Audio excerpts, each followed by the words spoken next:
15세기 아메리카 중부에 있는 멕시코에는 식인 부족이 살았답니다. 그 부족의 이름은 아즈텍이었는데요. 그들은 압도적인 인구를 통해서 다른 부족을 잡아왔습니다. 사냥하듯이 사람을 잡아와서 먹었답니다.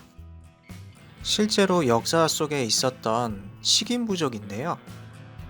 어느 날 대항해 시대가 열리고 스페인이 범선을 타고 중앙 아메리카로 오게 되었습니다. 원주민들은 거대한 범선이 바다에서 움직이는 모습을 보고 산이 움직인다고 표현했는데요.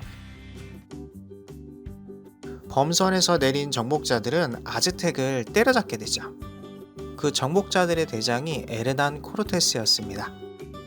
아즈텍의 마수에서 구원받게 된 원주민 부족은 그를 구원의 용사로 여겼는데요. 15세기 벌어진 이 이야기는 후세 작가들에게 영감을 주게 됩니다. 그의 스토리가 2세기로 떨어진 현대인이 용사가 되는 스토리텔링이 되었죠. 판타지 세계에 대한 영감을 준 것입니다. 작가들에겐 평이 후하지만 역사가들에게 에르난 코르테스는 평이 좋지 않습니다.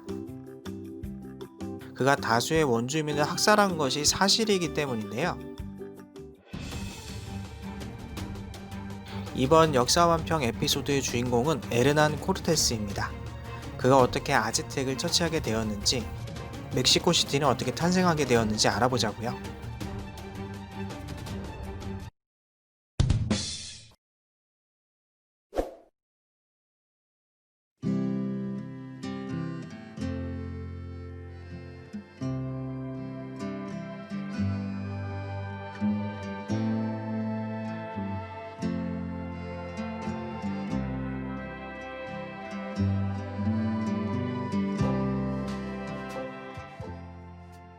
15세기 유럽의 대항해 시대가 열리게 됩니다. 유럽인들은 지중해가 세상의 중심이라고 생각했었는데요. 아메리카 대륙의 발견은 그들에게 엄청난 충격을 안겨줬습니다. 그 중에 특히 스페인과 포르투갈은 바다의 선진국이었는데요. 그들은 격렬해지는 대항해 시대 경쟁에서 동맹을 맺게 됩니다. 동과 서로 바다를 갈라서 나눠 먹기로 한 것인데요. 한편 대항해 시대는 유럽 사람들에게 출세의 통로가 되었습니다. 유럽 안에서는 아무리 노력해도 신분의 한계도 있고 자본의 한계도 있고 그렇기 때문에 능력이 있어도 꿈을 이룰 수가 없었으니까 말이죠. 이 이야기의 주인공인 에르난 코르테스도 마찬가지였습니다. 그는 하급귀족으로 태어났는데요.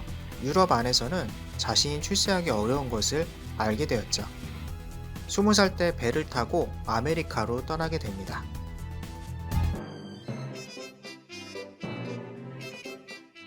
그는 자신보다 급이 높은 귀족인 벨라스케스와 함께하는데요. 디에고 벨라스케스는 쿠바 정복과 통치 임무를 맡고 있었답니다.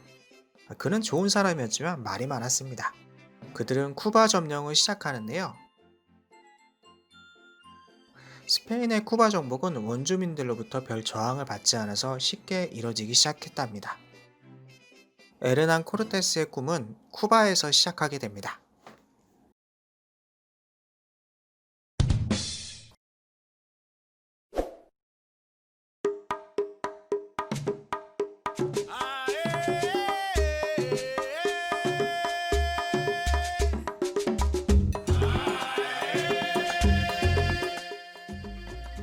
(10년) 동안 에르난 코르테스는 쿠바 점령의 공을 세우는데요. 코르테스는 서기로 근무하며 높은 평가를 받았다고 합니다. 쿠바에서 집도 사고 땅도 사고 급여도 많이 받고 성공했다고 하죠. 어느 날 정복자들이 중앙아메리카 내륙을 발견하게 되는데요. 쿠바 총독 벨라스케스는 탐험대를 구성하게 됩니다. 탐험대는 1차부터 3차까지 이어지게 되는데요. 벨라스케스는 탐험대 대장으로 에르난 코르테스를 임명합니다.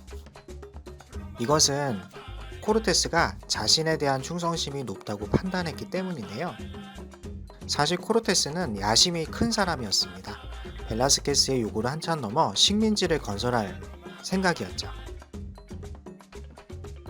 코르테스가 이를 준비하는 과정을 보고 벨라스케스는 왠지 질투를 느끼는데요. 그의 마음에 불을 붙는 사건이 일어나게 됩니다. 코르테스의 정적들이 벨라스케스를 이간하였던 것이죠.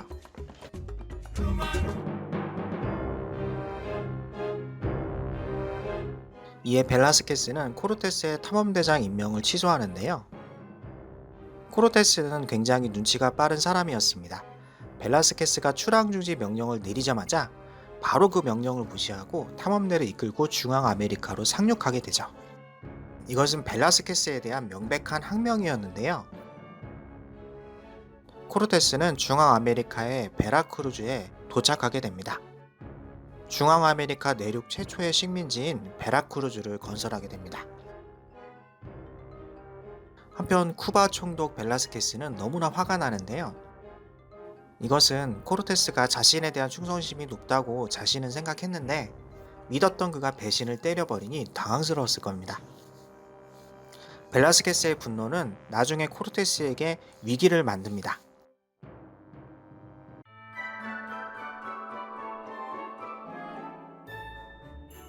한편 정복자들이 중앙아메리카로 진출할 때 멕시코는 아직도 신석기 시대였습니다. 여러 원시 부족들이 밀림에서 사냥을 하고 평화롭게 수렵 생활을 하고 있었죠.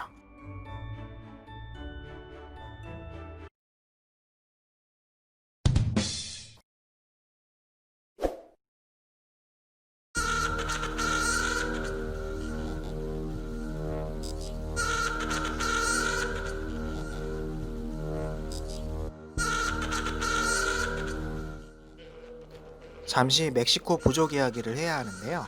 멕시코에는 여러 부족이 있었지만 아즈텍 이야기를 특별히 하려고 합니다. 아즈텍은 강력한 무력으로 용병일을 하고 있었는데요. 어느 날 아즈텍은 자신의 부족을 고용한 족장에게 찾아갑니다. 공주를 자신의 부족으로 시집오도록 부탁하는데요. 고귀한 부족과 자신의 아즈텍 부족이 인연을 맺고 싶다는 것이었죠. 족장은 고민하다 허락을 합니다. 공주는 시집가기 위해 꽃단장을 하는데요. 아즈텍 부족은 공주를 자신의 부족으로 안내하더니 신전으로 데려가 그녀를 인신공양합니다. 이것은 그들이 일부러 악의를 가지고 그런 것이 아닌데요. 이 의식을 통해서 공주를 신으로 만드는 의식이었다고 합니다. 아즈텍은 진심으로 잘 되기 위해서 그랬던 거죠. 한편 결혼식 피로연에 초대받은 부족장은 딸의 가죽을 뒤집어 쓴 아즈텍 제사장을 보고 강렬히 분노하는데요. 자신의 병사들을 데려와서 아즈텍인을 도륙했답니다. 아즈텍은 이 사건으로 학살당해서 거의 멸족 지경에 이르는데요.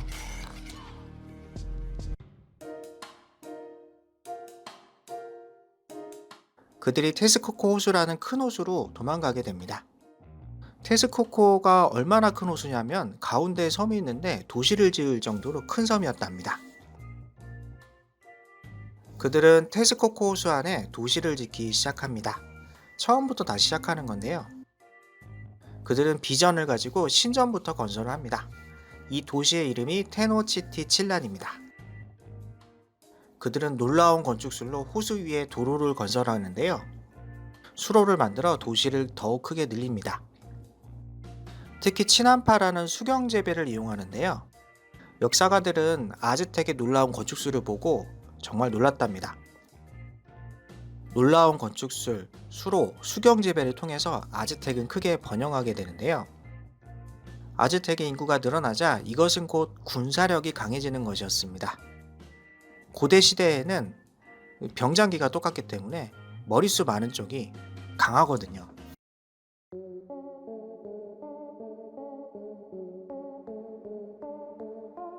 그들은 강한 무력을 이용해서 고대로부터 내려오던 인신공양 풍습을 이어갑니다.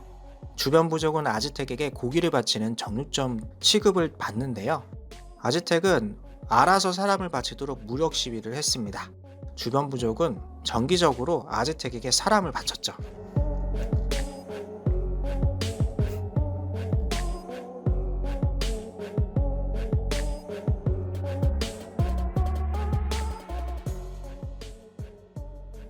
본 만화는 만화 스토리로 만들면서 픽션이 섞여 있습니다.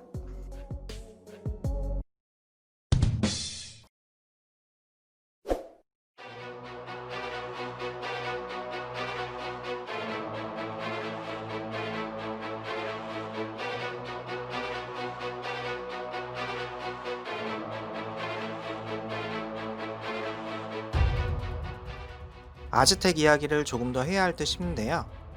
그들이 인신공양하는 것에는 세 가지 이유가 있었습니다. 납득할 수는 없지만 머리로는 이해가 되는 이유였습니다. 그들은 오래전에 대홍수를 겪어서 많은 사람들이 죽었는데요. 그 탓으로 그들의 종교는 인신공양이 생겨나게 됩니다. 사람의 심장을 신에게 계속 바치지 않으면 다시 대홍수가 일어나서 세상이 멸망할 것이라고 진심으로 믿었습니다. 두 번째로 원시부족의 삶은 오락거리가 없는데요. 인신공양 의식은 잔인하고 비인간적이긴 하지만 그들에게 굉장히 신나는 일이었습니다. 그들은 사람의 목을 날리는 것을 마치 축구 선수가 골을 넣는 것 마냥 즐기면서 스트레스를 풀었답니다. 세 번째로 중세 멕시코에는 소돼지가 없었는데요. 원주민들이 육식을 하기 위해서는 고기가 필요했답니다. 그렇기 때문에 인신공양은 사람고기를 먹기 위한 방법이었는데요. 소돼지가 없으면 닭 같은 거 키우면 되지 않겠느냐라고 생각할 수 있는데요. 닭 한 마리 키우느라 고생하는 것보다는 주변 부족에게 무력 시비를 해서 사람고기를 수급받는 게 그들에겐 편한 일이었답니다. 아즈텍 부족의 잔인한 처사에 원주민들은 반란을 일으켰는데요. 매번 아즈텍 부족에게 진압되기 일쑤였습니다.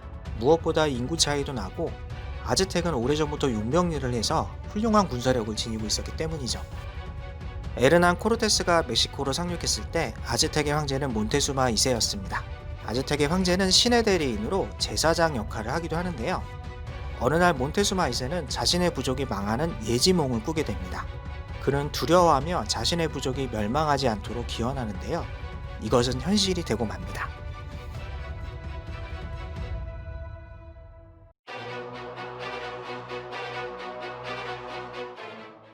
본 만화는 만화 스토리로 만들면서 픽션이 섞여 있습니다.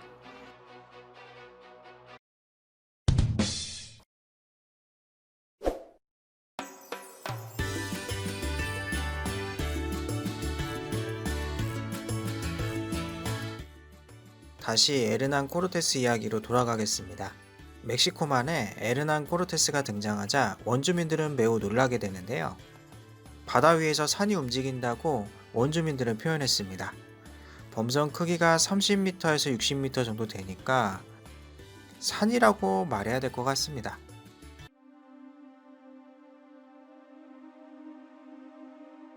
바다 위에 떠다니는 큰 산에서 번쩍번쩍한 사람들이 쏟아져 내려오는데요. 스페인 정복자들은 철제 갑옷을 입고 흰 피부를 지녔으니 원주민들 눈에는 온통 빛으로 둘러싸여 있다고 생각했을 겁니다. 그 당시 멕시코의 원주민들은 흑요석 무기를 쓰고 있었는데요. 정복자들은 강철로 만들어진 건과 석궁 그리고 머스킷총으로 무장했습니다. 원주민들은 특히 머스킷을 보고 천둥 소리가 나는 쇠막대기라며 두려워했답니다. 그 중에 특히 원주민들이 두려워했던 것은 말이었는데요. 멕시코에는 그 당시 말이 없었습니다. 또 보도 못한 동물을 탄 정복자들을 보고 원주민들은 깜짝 놀랐답니다. 코르테스의 전략은 공포와 동맹이었는데요. 대포와 총을 이용해서 공포를 안겨주고 대화를 시작했습니다. 말을 타고 엄청난 속도로 달려와서 천둥 소리를 막 내니까 원주민들은 코르테스를 보고 정신이 없었죠. 코르테스는 굉장히 정치력이 좋은 사람이었는데요. 정복자들의 병력이 소수인 것을 알기 때문에 호의적인 부족은 동맹을 맺으려고 했습니다. 반대로 자신에게 반항하는 부족은 무참히 살해했는데요. 그는 멕시코 최초 식민지 베라크루즈를 건설하면서 차츰 주변 부족을 회유하고 제거하기 시작합니다. 이것은 원주민과 말이 통해야 가능한 일이었는데요. 코르테스는 베라크루즈에 상륙 직후 프란치스코의 아길라를 구조했는데요. 그는 포교 활동을 하기 위해 배를 타고 아메리카로 오던 중에 조난을 당했던 거죠. 멕시코의 원주민들에게 붙잡혀서 고생을 하다가 탈주를 했답니다. 그는 오랜 포로 생활 동안 마야어를 습득했는데요. 에르난 코르테스의 통역을 하며 멕시코 정복을 돕게 됩니다. 그리고 또 한 명의 인물이 등장합니다. 그녀는 말린체라는 원주민 여성이었는데요. 원주민 동맹 부족이 코르테스에게 여자 노예를 선물하게 됩니다. 그 중에 말린체가 있었던 거죠. 말린체는 코르테스를 보고 자신의 운명을 느끼게 됩니다.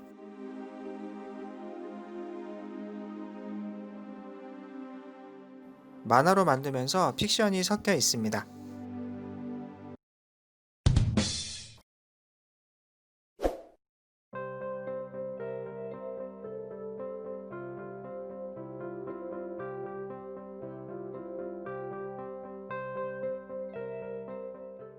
잠시 말린 채 이야기를 하겠습니다. 그녀를 부를 때 멕시코 사람들은 앞에 욕을 붙이는데요. 매국노의 대명사로 통한다고 합니다. 사실 말린체는 아즈텍인이 아니라 나우아족이니까 매국노는 아니라고 봐야 할 듯 싶습니다. 말린체는 나우아족 귀족의 딸로 태어나는데요. 어렸을 때는 부모님의 사랑을 받으며 유복하게 살았다고 합니다. 그런 그녀에게 비극이 일어나게 되는데요. 친아버지가 죽게 되고 친어머니가 그녀를 노예로 팔아버린 것이었죠. 엄마가 재가해서 새로운 아버지 사이에서 아들을 낳았는데요. 말린체가 있으면 자신의 아들에게 재산이 적게 간다는 것이었죠. 아무리 그래도 제 친어머니가 딸을 판 건 좀 이상하네요. 노예 생활을 하면서 말린체는 자신의 운명을 비관하게 됩니다. 위태위태한 죽음의 위기를 겪으면서 아즈텍에 대한 증오심을 가지게 됩니다. 코르테스를 보고 말린체는 운명을 느끼는데요. 그녀에게 에르난 코르테스는 복권과 같았습니다. 인생 한방 역전 찬스라고 해야 할까요? 그녀는 코르테스에게 올인합니다. 태생이 귀족이기 때문에 그녀는 마야어, 나와트러 등 어학에 능통했는데요. 머리가 총명했기 때문에 스페인어도 곧 습득하게 됩니다. 에르난 코르테스의 통역을 맡으며 멕시코 정복에 실질적인 역할을 하게 됩니다. 그녀가 알고 있는 멕시코의 풍속, 지리, 전통 등을 정복자들에게 교육했는데요. 이러한 정보는 코르테스에게 큰 도움이 되었습니다. 선생님 역할을 하면서 정복자들에게 그녀는 존중받게 되죠. 그녀는 인생을 바꾸기 위한 한 방을 날리는데요. 그것은 코르테스의 연인이 된 것이었습니다. 나중에 코르테스의 아들도 낳게 되죠. 이것을 현대로 비유하자면 신입 여사원이 사장님을 꼬셔서 사모님이 된 거죠. 아침 드라마에 나오는 신데렐라 스토리인데요. 실제로 말린체는 그것을 해냅니다. 사모님이 된 말린체는 이제 거릴 것이 없어졌는데요. 어느 날 촐룰라를 방문한 코르테스를 부추겨서 마을을 학살하고 부셔버립니다. 촐룰라에는 거대 노예시장이 있었다고 하는데요. 말린체에 아마 개인적인 복수심도 섞여 있었던 일화가 아닐까 합니다. 그리고 드디어 코르테스는 아즈텍인을 만나게 됩니다. 만화로 만들면서 픽션이 섞여 있습니다.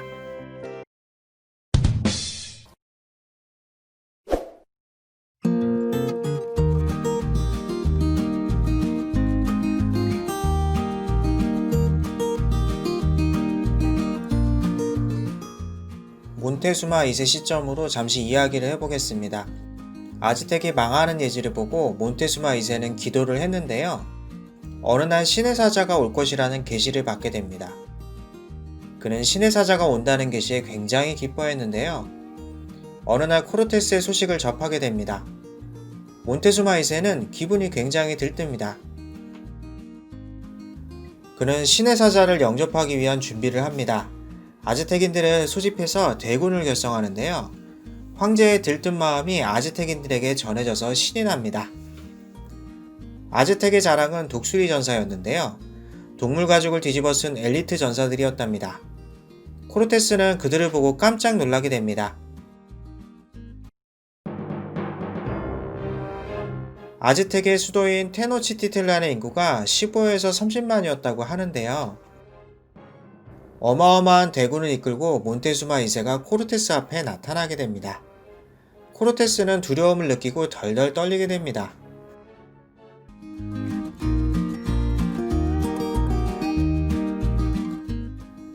몬테수마 2세는 코르테스를 보고 굉장히 반가워하는데요.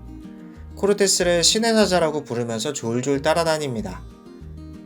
그 모습을 보고 코르테스는 안심하게 됩니다. 몬테수마가 정복자들을 신의 사자로 여기는 것에는 이유가 있었는데요. 멕시코에는 없는 듣도 보도 못한 말을 탄 것이 있었고요. 흰 피부에 철제 갑옷을 입은 그들의 모습이 눈이 부셨을 겁니다. 몬테수마 2세는 코르테스들을 환영하면서 그들을 아즈텍의 수도 테노치티틀란으로 안내합니다. 코르테스는 그들의 건축수를 보고 놀라게 됩니다.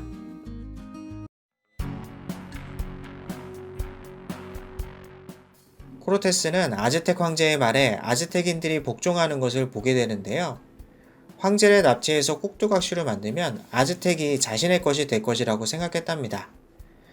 멕시코의 황제는 신의 대리인으로 아즈텍인들이 절대 복종했기 때문이죠.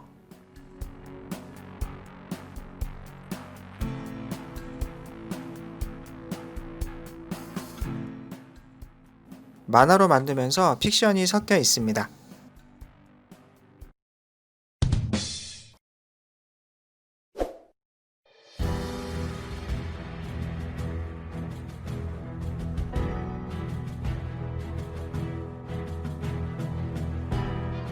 쿠바 총독 벨라스케스가 보낸 병력은 1200명이었다고 전해집니다.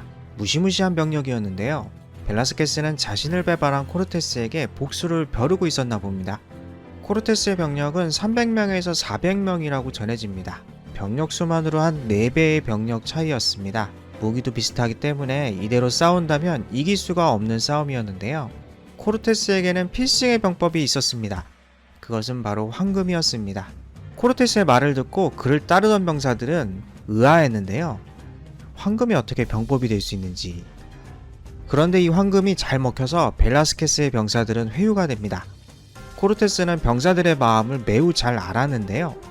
머나먼 아메리카로 오게 된 것은 돈을 벌기 위한 목적이었거든요. 같은 처지였던 코르테스는 그들의 마음을 잘 알고 있었습니다. 코르테스는 대부분의 병사들을 회유하고 지휘부를 급습해서 승리합니다. 지휘부에 있는 인물들은 벨라스케스에 충성하는 사람들이었기에 회유가 안 되었거든요. 이 일로 코르테스는 800명의 병사를 더 늘리게 되고요. 그의 훌륭한 정치력이 이번 승리의 원인이었답니다. 그는 더욱 자신감을 얻게 됩니다. 그는 위풍당당하게 테노치티틀란으로 돌아가고 있었는데요. 큰일이 일어났다는 병사들의 보고를 받게 됩니다. 토벌군이라는 큰 산을 넘은 코르테스는 무슨 일인지 굉장히 궁금했는데요. 그 소식은 아즈텍인들이 분노하여 반란했다는 소식이었습니다. 코르테스는 놀라게 됩니다. 대체 알바라도와 아즈텍인들에게 무슨 일이 있었는지는 다음 편에 알아보도록 하겠습니다.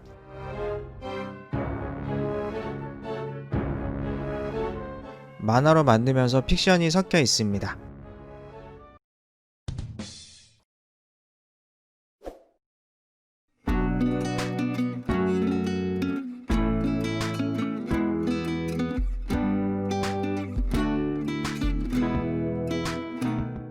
코르테스가 토벌군을 상대할 때 아즈텍에서는 어떤 일이 있었는지 알아보죠. 테노치티틀란을 관리하고 있던 알바라도는 단점이 있었는데요. 그는 굉장히 용맹하지만 충동적인 사람이었습니다. 알바라도는 어느 날 아즈텍인들의 요청을 받게 됩니다. 그들은 그동안 하지 못했던 축제를 하고 싶다고 했는데요. 알바라도는 이 축제가 무엇인지 모르고 허락하게 됩니다. 기뻐하는 아즈텍인들을 보면서 알바라도는 내심 흐뭇했는데요. 이것이 바로 재앙의 시작이 됩니다. 알바라도도 그 축제가 무엇인지 알았다면 허락하지 않았을 거예요. 드디어 축제가 벌어지고 아즈텍인들은 그들의 인신공양 축제를 시작합니다. 제단으로 수만의 아즈텍인들이 몰려들고 열기는 고조되는데요. 포로를 제단으로 올리고 제사장은 그들의 심장을 칼로 도려냅니다. 심장은 신에게 바치고 목을 제단 아래로 대굴대굴 굴리는데요. 신전 바닥이 끈적끈적해질 정도로 둘러싸입니다. 아즈텍인들은 축제를 즐기면서 환호합니다. 마치 월드컵 경기를 지켜보듯이 그들은 즐기는데요. 오랜만의 축제는 그들에게 즐거움을 안겨주었습니다. 이 모습을 본 알바라도와 스페인인들은 분노하게 되는데요. 사실 유럽에서도 사람을 공개 처형하는 일은 빈번했지만 아즈텍인들만큼 잔인하지는 않았습니다. 마녀 사냥에 적응된 스페인인들도 격노할 정도의 일이었죠.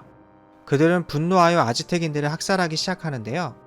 제단에 모였던 이들은 아즈텍의 귀족들이 대부분이었답니다. 이 일로 인해서 600여 명의 아즈텍 귀족들이 몰살당합니다. 정복자들이 귀족들을 학살하자 남은 아즈텍인들은 봉기하는데요.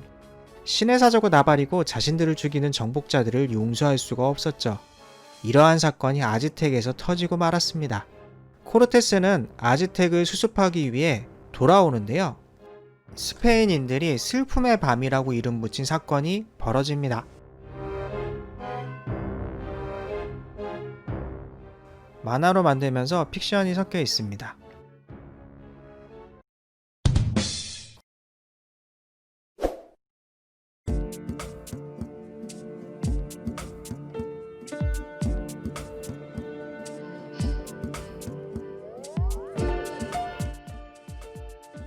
에르난 코르테스는 1200명의 스페인군과 원주민 동맹 8000명을 대동하는데요. 코르테스는 반란 소식에 대신 걱정이 되었지만 한편으로는 자신이 있었습니다. 테노치티칠란에 반란이 일어났지만 이 정도 대군이면 어느 정도 될 것이라는 계산이 있었죠. 지금까지 코르테스는 원주민과 싸우면서 패배한 적이 없으니까 그렇게 판단이 섰을 것이라 생각됩니다. 충분히 이해가 되는 판단이었죠. 다행히 테노치티칠란으로 입성하면서 코르테스는 아무런 문제가 없었습니다. 가장 먼저 아즈텍 궁전으로 향하게 되는데요. 궁전 안에는 알바라도가 있었습니다. 코르테스는 그를 엄중히 문책하는데요. 하지만 그가 큰 실수를 범했으나 지금은 그의 무력이 아쉬운 상황이었습니다. 알바라도를 크게 처벌하지 않고 사면하게 됩니다. 그런 이후에 아즈텍의 동태를 살피는데요.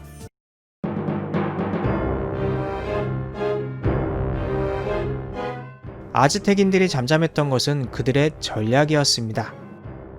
돌연 아즈텍인들이 나타나서 포위한 다음에 부대를 이뤄 투창과 활을 쏘기 시작하는데요. 그 모습에 코르테스는 엄청 놀라게 됩니다. 그들의 무기가 원시 무기라고는 하지만 그 수량이 엄청 많았거든요. 기록을 살펴보면 투창과 활이 너무 많아서 비와 같았다고 표현되어 있습니다. 정복자들은 화살비에 엄청 놀라게 되는데요. 그러나 기술력의 차이가 엄청나게 차이가 나니 이러한 아즈텍인들의 화살비 공격은 정복자들에게 아무런 피해를 못 줍니다. 정복자들은 단단한 철갑으로 만든 갑옷을 입고 있었거든요. 흑요석 무기는 철갑에 부딪히면 깨지기 마련이었죠.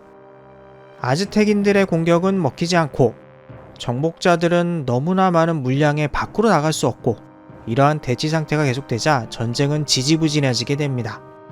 코르테스는 이 상황을 타개하기 위해서 비장의 카드를 내미는데요.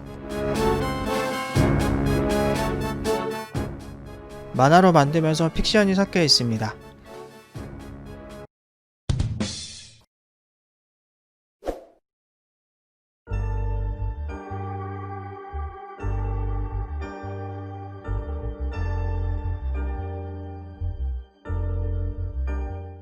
코르테스 이야기로 돌아오겠습니다. 무력 도발을 시도했지만 그 작전은 실패로 끝나는데요. 코르테스는 다시 한번 작전을 구상합니다. 그는 비장의 카드를 내미는데요. 그 비장의 카드는 바로 몬테수마 2세였습니다. 전쟁의 전략이 몬테수마 2세라고 하니 의아해하실 텐데요. 그것에는 이유가 있었습니다. 아즈텍의 틀라토아니, 즉 황제는 신의 대리인이었습니다. 아즈텍은 정치와 종교가 하나였다고 하는데요. 황제의 말은 단순히 명령이 아니라 생사여탈권을 가진 신의 명령이었죠. 아즈텍인들은 그의 말을 거스를 수가 없었습니다. 그의 말을 따르지 않으면 자신에게 재앙이 떨어질 것이라고 생각했으니까요. 드디어 몬테수마 2세가 궁전의 높은 테라스 위에 서게 됩니다. 수많은 아즈텍인들은 황제를 발견하고 잠시 멈칫하게 되는데요. 그는 아즈텍인들에게 전투 중지를 크게 명령합니다. 그런데 예상을 깨는 일이 발생합니다.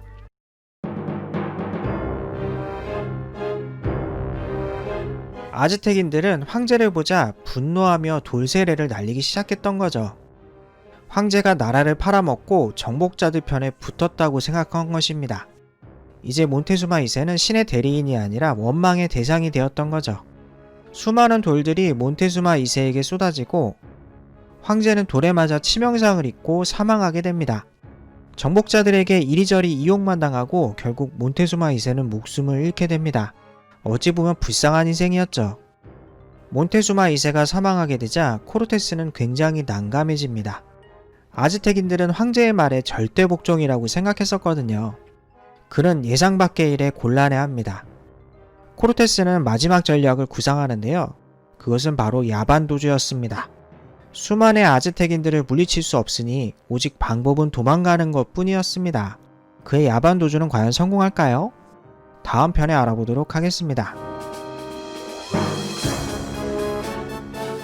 만화로 만들면서 픽션이 섞여 있습니다.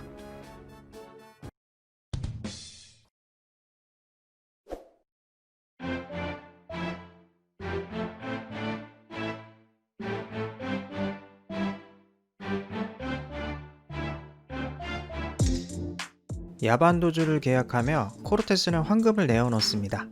부하들에게 아낌없이 나눠주는데요. 그는 국왕에게 진상할 황금만 조금 남겨두었다고 합니다. 중간에 합류한 부하들은 황금에 환호하는데요. 그들이 멀리 아메리카까지 온 것은 황금이 목적이었기 때문이죠. 그런데 코르테스와 처음부터 동행했던 베테랑들은 이 황금을 적당히 가져갑니다. 그들은 이 황금이 화근이 될 것이라고 생각했죠. 정말 현명한 태도였습니다. 이러한 코르테스 행동은 계략이었다는 설도 있는데요. 이것이 계략이었는지 아니면 마지막을 각오하고 나눠준 것인지 코르테스만 알겠죠. 테노치티틀라는 테스코코 호수 한가운데에 있는 섬입니다. 정복자들은 섬을 탈출하기 위해서는 다리를 건너야 했는데요. 코르테스가 야반도주를 계획하며 이것이 가장 큰 문제였습니다. 드디어 작전 시간이 다가오는데요. 아즈텍인들도 잠을 자는 새벽에 그들의 작전은 시작됩니다. 정복자들은 조용히 탈출을 시도하는데요. 다리를 건너려고 할 때 아즈텍 여인들에게 발각되고 맙니다. 야사로는 물을 길러 나오다가 봤다고 하는데요. 어쨌든 정복자들을 쫓아서 아즈텍인들이 쏟아져 나오는데요. 곧이어 격전이 벌어지게 됩니다. 이 생사의 갈림길은 자신이 황금을 얼마나 가지고 있는가였습니다. 황금을 가득 가지고 있는 이들은 몸이 무거워서 물에 빠져 죽거나 포로가 되어버렸거든요. 아무리 단단한 플레이트 메일을 입어도 물에서는 소용없었죠. 하지만 전투력의 차이는 극복할 수 없었는데요. 정복자들은 아즈텍 전사들을 죽여 시체로 다리를 만들어 탈출했습니다. 스페인인들은 이 사건을 슬픔의 밤이라고 이름 지었는데요. 사실 스페인인보다는 아즈텍인이 더 죽은 것 같습니다. 누가 슬픈지 모르겠습니다. 이 사건의 원흉인 알바라도 또한 탈출에 전념하고 있었는데요. 그는 다리가 끊어져 있는 것을 발견하게 됩니다. 그는 긴 창을 이용하여 장대 높이 뛰기에서 살아남았다고 하는데요. 영화에서 악인이 끝까지 살아남는데 딱 그 짝이었죠. 알바라도가 그 건넜던 곳에 다리가 생겨서 지금 관광지가 됐다고 하는데요. 나중에 한번 가보고 싶네요.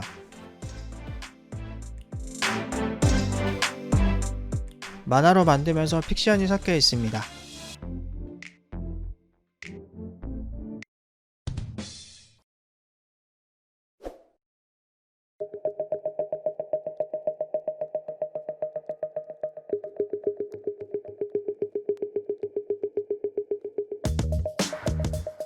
코르테스는 다리를 건너자 남은 부하들을 퇴각시키기 위해 방어진을 구성하는데요.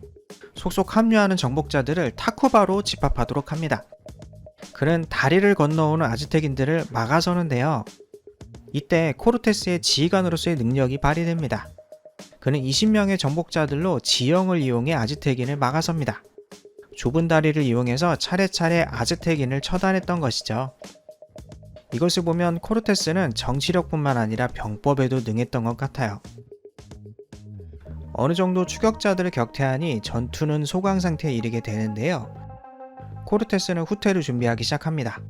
그는 이 위기를 타개하기 위해 틀락스칼라에게 도움을 요청하려고 했습니다. 틀락스칼라는 코르테스의 든든한 원주민 우방이었습니다. 후퇴길은 고생의 연속이었는데요.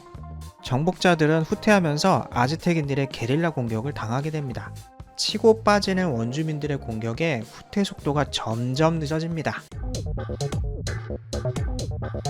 이러한 일이 반복되자 정복자들은 공포에 점점 빠져들게 되는데요. 패닉 상태가 되어서 탈영하는 병사들이 생겨나기 시작합니다. 절망적인 상황은 더욱 악화되는데요. 그들의 대장인 코르테스마저 머리에 부상을 입게 되죠. 지도자가 부상을 입으니 정복자들은 공포에 질리게 됩니다. 그리고 마침내 지친 정복자들 앞에 대군이 나타납니다. 새까맣게 몰려든 그들의 수는 수십만이었는데요. 코르테스는 그 모습을 보고 마지막을 직감합니다. 만화로 만들면서 픽션이 섞여 있습니다.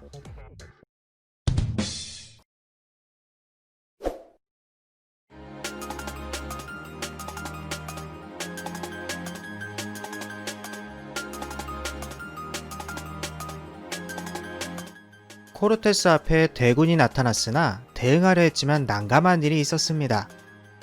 급하게 도망 나온 정복자들은 화승총이나 강철검을 전부 잃어버렸던 것이죠.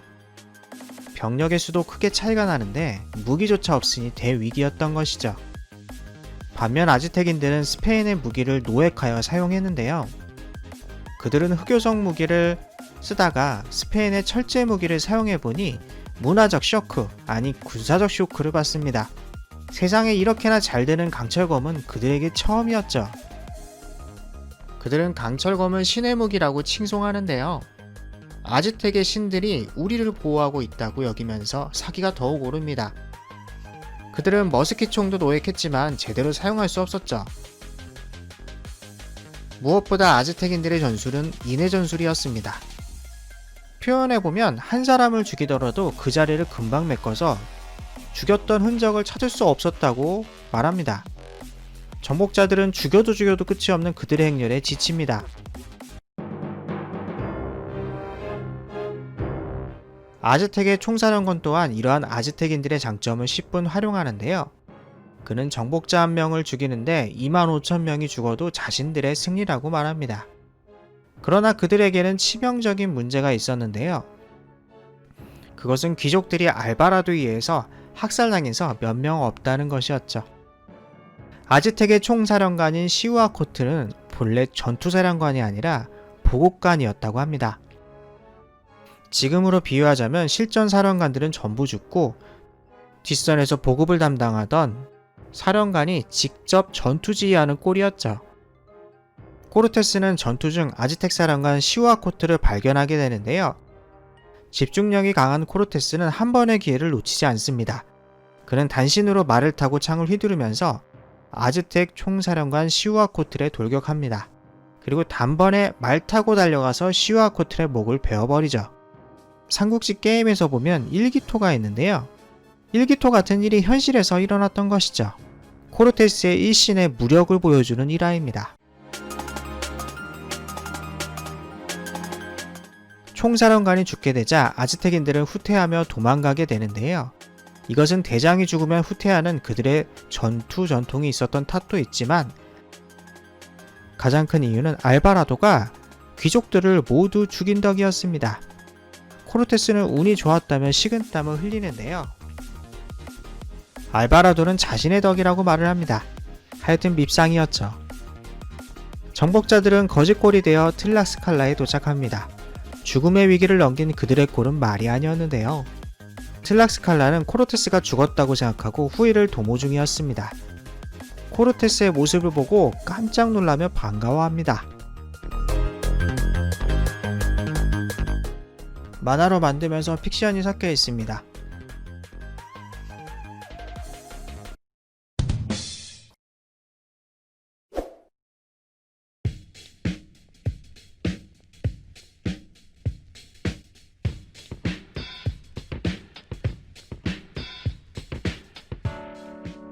무사히 동맹부족에 도착한 코르테스는 반격작전을 구상하기 시작합니다.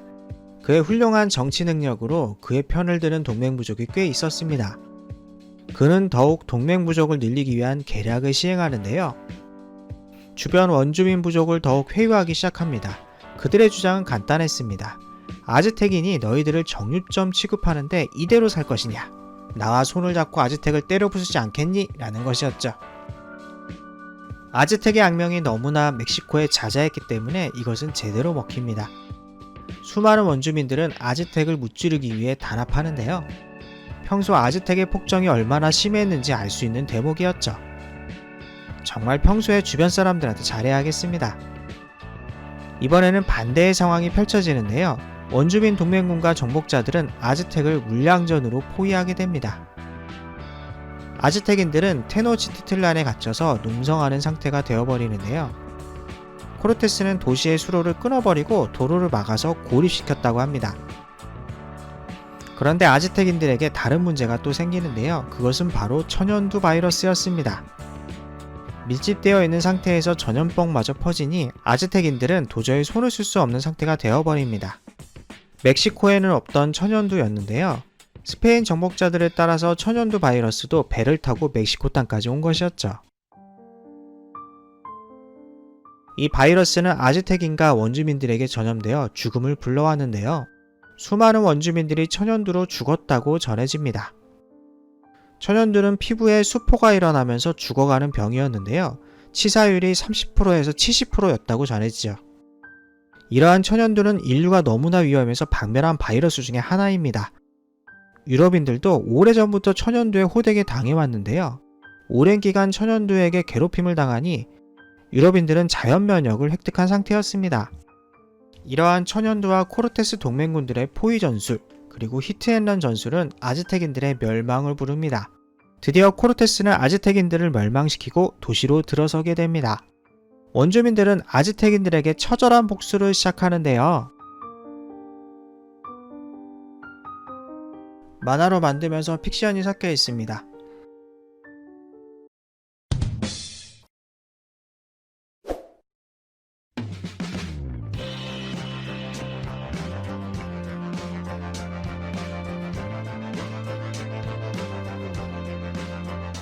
드디어 테노치티틀란이 점령되고 아즈텍인들은 포로로 붙잡히는데요. 그동안 억눌렸던 원한을 원주민들은 풀기 시작합니다. 정복자들이 말릴 새도 없이 아즈텍인들을 학살합니다. 아즈텍인들은 다른 부족을 정류점 취급했으니 그들에 대한 원한은 상상할 수 없을 만큼 컸던 것이죠. 원주민들은 아즈텍인들에 의해서 아버지나 어머니, 형제 자매들이 죽었죠. 아마 제가 원주민이라 하더라도 아즈텍인들을 학살했을 것 같네요. 이제 엔딩을 이야기해보겠습니다. 코르테스는 공식적으로 테노치티틀란 총독으로 임명됩니다. 그는 후작 자기를 받는데요. 후작 자기의 이름은 오아하카 계곡 후작이었습니다. 그는 바래왔던 대로 고위귀족이 되는 것에 성공합니다. 하급귀족에서 고위귀족이 되는 입지적인 인물로 이렇게 성공했던 거죠. 그는 유럽에 초콜릿을 전파했던 것으로 유명한데요. 정확히는 초콜릿이 아니라 카카오를 전파했습니다. 그가 카카오를 소개하기를 이것을 먹으면 밥을 안 먹어도 힘이 넘치는 음식이라고 소개했죠. 실제로 초콜릿에 들어있는 당은 뇌에 에너지를 공급한다고 알려져 있죠. 야근하다가 머리 아프면은 흔히 말해서 당 떨어진다 이렇게 표현하는데 그런 원리라고 보시면 됩니다. 중세인들은 과학적인 원리는 몰랐지만 초콜릿이 어떤 성분을 씻었는지는 몸으로 체험해서 알았나 봅니다. 그는 훌륭한 정치적 수완을 통해서 10여 년간 총독을 지냈습니다. 그의 훌륭한 정치력이 총독 일을 오랫동안 수행하는 것에 큰 힘이 됩니다. 노년에 총독에서 해임됐지만 부귀영화를 누리다가 돌아가십니다. 말린체는 코르테스의 아들을 낳는데요. 코르테스가 총독으로 있을 때 실질적인 영부인 역할을 합니다. 말린체와 코르테스는 공식적으로 혼인한 사이는 아니었죠. 코르테스는 교황청의 탄원에서 적자 인정을 받아오는데요. 말린체의 자식뿐만 아니라 사생아 4명에 대한 후계자 인정을 받아오죠. 이것으로 보면 코르테스는 원주민들에게 크게 차별이 없었다는 것을 알 수 있는 대목입니다. 그리고 몇 년 후 말린체는 다른 정복자와 결혼해서 딸 낳고 잘 먹고 잘 살았다고 합니다. 말린체야말로 아즈텍 멸망의 수혜자가 아닐까 싶네요. 역사가들은 말린체가 코르테스에게 버림받아서 다른 남자에 갔다라고 해석을 하는데요. 저는 자신의 의지를 가지고 다른 남자 만난 것이라고 해석했습니다. 알바라도는 아즈텍, 마야, 잉카 탐험대에 참여해서 모험가로서 명성을 날립니다. 그의 풍부한 탐험 경력은 많은 정복자들에게 귀감이 되었죠.